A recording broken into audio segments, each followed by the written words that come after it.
Hello guys! Welcome back muli sa ating YouTube channel. Panibagong video na naman tayo guys. Matagal-tagal na mula nung huling video natin. Dahil alam nyo na, marami rin tayong ginagawa, mga ganap sa buhay. And wala tayong time para mag-update sa ating channel. But now, nakakuha tayo ng time. Gusto ko lang kayong i-update guys dito sa aking Aglonema collection. Remember nung nag-propagate ako through air layering, pinakita ko sa inyo nung nakaraang video ko. Ayan o, gusto ko kayong i-update guys kung ano na nga ba ang nangyari, kung successful ba ang ating propagation through air layering or hindi. I-check natin itong isa guys, itong Mahaseti pala, Mahaseti. Natanggal na yung kanyang plastic pot, and as you can see, wala siyang roots.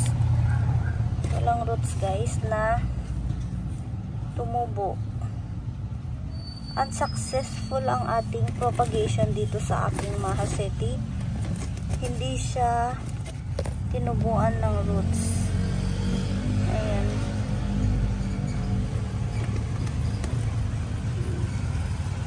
Dito sa isa, tingnan natin kung successful. Nakakabit pa guys ang kanyang plastic pot. Let's see kung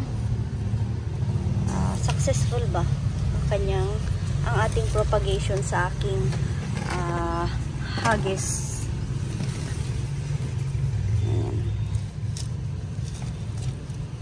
Tanggalin natin ang kanyang wala pa rin siyang roots guys, pero meron siyang mga tumutubong node. Not sure kung roots ba yan or ano. Ayan. Since wala pa siyang roots guys, ibabalik ko muna. Hindi muna natin tatanggalin. Baka sakali in a few weeks time magkakaroon din siya ng roots. Ibalik lang natin.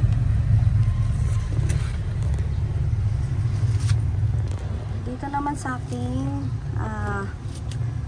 red heng-heng, tingnan natin guys. Ayan, natanggal ko na nga pala yung plastic pot prior to the video. Ayan, tingnan nyo guys, meron siyang roots. Nagkaroon siya ng roots. Successful guys sa ating red heng-heng. Ayan, meron siyang 4 roots. Ayan. Pwede na natin siyang i-cut and i-propagate.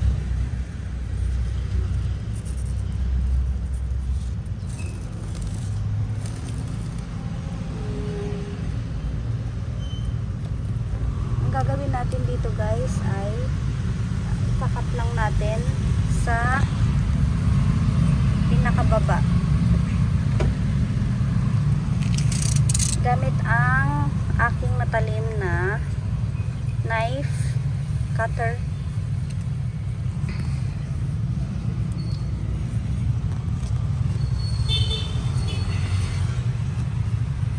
Slowly kakat natin siya guys.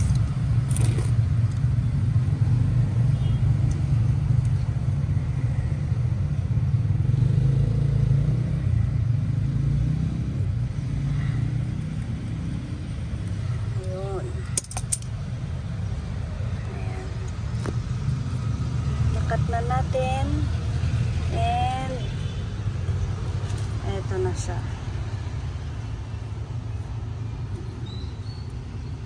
Meron siyang 4 na roots.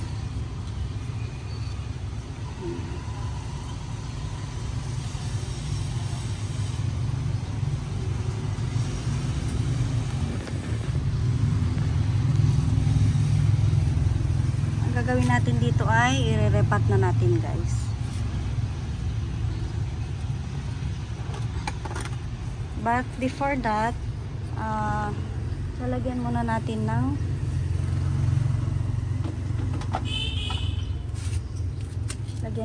siya ng betadine to prevent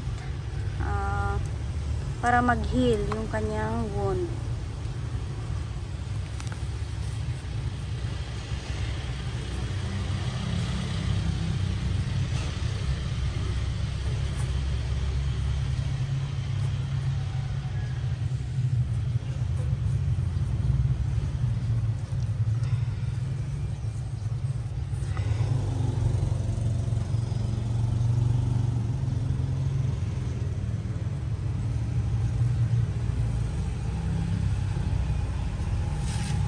Ganon din dito, guys.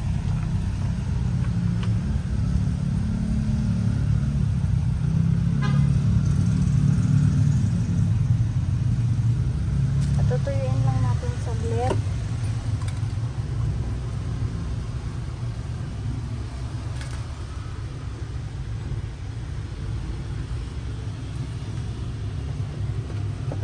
And aside from betadine, lalagyan ko rin ng cinnamon powder. Ang cinnamon powder, guys, ay nag-a-act siya as organic fungicide and insecticide na rin.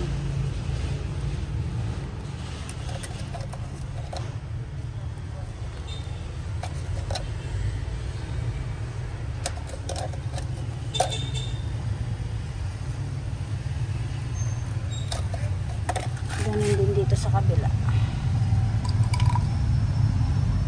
Para madaling mag-heal yung kanyang wound and hindi kapitan ng fungus. Hindi siya malusaw. Ayan. I-repat na natin ito, guys.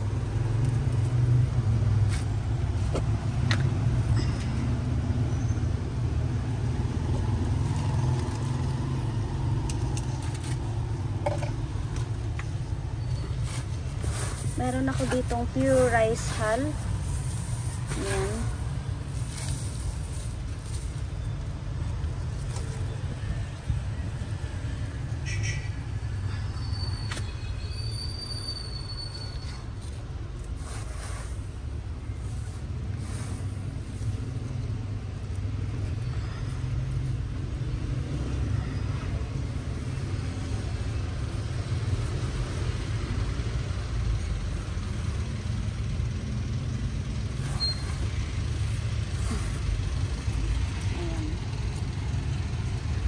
Siya, guys. Ayan. Successful ang ating air layering propagation sa ating red hengheng. But dito sa dalawang to, hindi siya naging successful. Yan lang, guys. Hanggang sa muli. Thank you all for watching. See you all again on my next vlog. Bye. Thank you for watching, guys.